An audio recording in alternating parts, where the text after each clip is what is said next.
Good morning, everybody. Welcome to my space. This is Jane at Wise Readings. It is the last day of March, 31st of March, 2026, and we are looking at the concepts of the universe.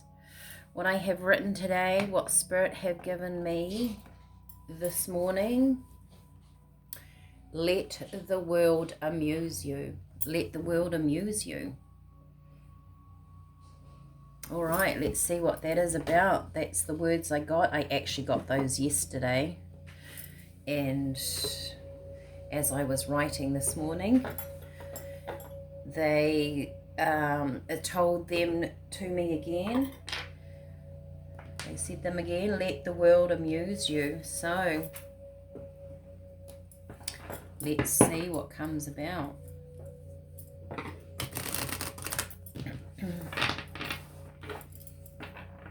It's almost a feeling of stepping back a little bit, stepping out of something. Maybe you're in something at the moment on a personal level that is quite overwhelming. Maybe it's everything happening on a larger scale around you that's overwhelming. And if we take a step back, not to say that things are funny, but let the world amuse you. It brings in a sense of questioning, observing, wonder of perhaps an outcome, how it's going to turn out. There's something here about things not turning out the way that you think they are going to go, and I actually feel like it's going to be better. All right, 31st of March. No, it's that way. Okay, there it is. Funny, I saw that card when I was shuffling. Self-sacrifice, pelican. All right, an interesting bird of the deep sea. Their feathers are very oily, aren't they? Because I think they travel in the sea, keep them warm.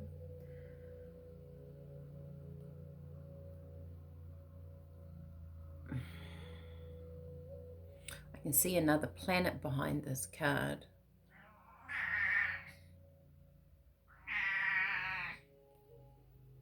I would have to look into it, but I would say that, sorry, in the background, that is the cat Gromit, who is, of course, here this morning. I would say a pelican would spend most of its life at sea, on the water. I guess you do see them around docks and things like that, but in the wild, would they naturally be out at sea? And to me, Spirit is saying, you know, every animal, every bird, insect, human, we all have such a different perspective of what the world is. You have your perspective of the street you live in, the town you live in, the country, the job you have. It all brings your perspective in. The people that you live with, your relationships create your illusion, if you like, of the world. Yet it is so diverse. It is so unique in different areas, different wildlife, different trees, different plants. And with this self-sacrifice, do we get caught in a rut of our own being, of our own mind? Let the world amuse you. This is very much about stepping back. It's not stepping back and seeing the bigger picture. It's stepping back and allowing more possibilities to come through. And when that word amuse, it feels like Spirit is saying, lift your energy a little bit. Maybe you're very serious. I know I work with a very serious person, and I can be very serious at times, but I can also have fun, laugh. I had had a lot of laughter in my childhood, which was really lovely. Okay, we have go with the flow, waves, and we have breakthrough penguin. This feels like an energy release, but also an energy wanting to take you in the universe in a direction. It feels like you've propelled yourself forward, maybe with all your thoughts, an accumulation of different thoughts and possibilities of where you've wanted to go to. And the waves are coming along going, right, well, we're going to take you in that direction. And now you're uncertain because the movement started and perhaps it's not going the way you think it's going. But I get from Spirit that whoever this resonates with, if you're in the midst of change, that it is actually moving towards what you're resonating with, what you've been thinking about, what you've been wanting to do.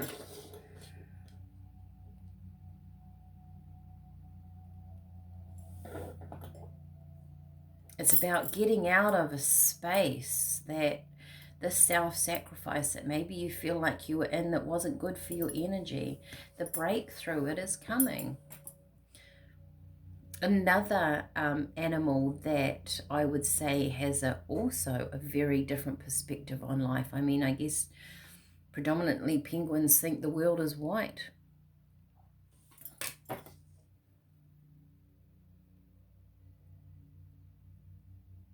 I get this saying, a fish out of water. You might be catapulted into something, led by the energy of you, led by your desires, but also if our energy aligns with our thoughts and our desires, we manifest what we want. Our energy has to match that, right? We have to put some effort into that, and it's leading you in a direction. It's leading you in the direction that you wanted to go, but just not quite in the way you think it's going to play out. Spirit said to me last year, probably about October, November, that by March we would have anchored in the energies of our next year. So that could be in line with astrology as well. We were very pushed to tidy up our lives, to change, to get in the groove by now, right? 1st of April tomorrow. So,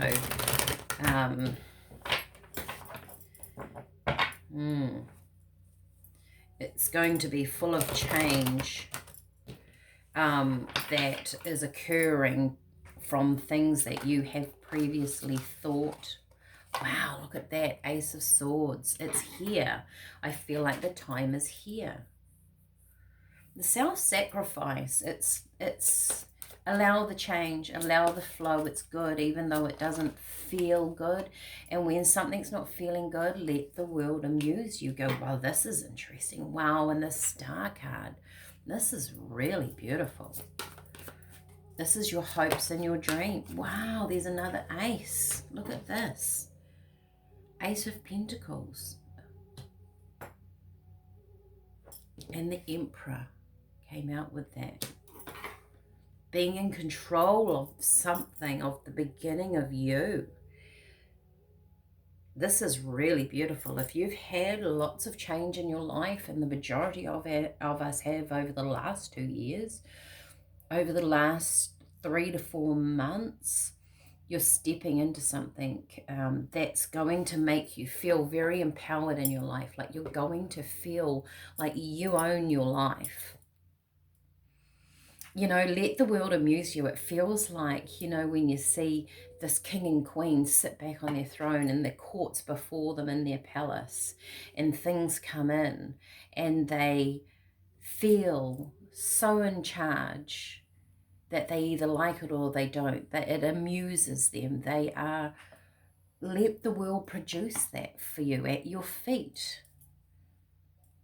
Interesting energy. Okay, if you are on a tea journey with me, let's anchor this energy into your being, because This is new. This is just, it feels just, want one more. It feels new. Rosebuds. Beautiful. Unconditional love. A high frequency of energy, right? Rosebuds. Very old, ancient. You've got peppermint. So buoyant heart. Rose and peppermint would actually probably go really nicely together. You've got lavender. Third eye chakra. I know my lavender's not looking very purple, but they're in plastic bags in the sunshine in this room that I read from. It's something else about lavender. I'll get the book in a minute. Get a book. Verbena, quietening the mind. And I think echinacea. Yep, and we've had echinacea over the last few days. So healing.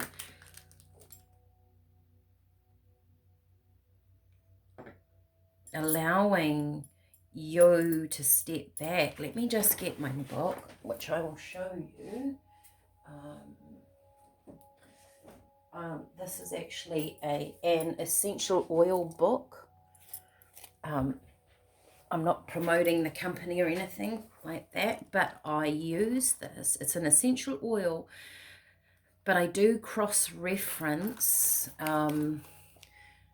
the qualities of oil. So lavender, communication. It aids verbal expression. It calms insecurities that are felt when one risks their true thoughts and feelings. It supports individuals in releasing the tension and constriction that stems from fear of expressing oneself. This is about you, stepping into you, self-sacrifice, of being the emperor in your own energy as you allow this new to come through. Let the world amuse you. Be intrigued by what's going on around you. Love the energy of today. Leave a comment, like, share, subscribe. Send it out to a friend if you feel like they too are going through a shift in the change and they need this. And I will see you when I can. Bye for now.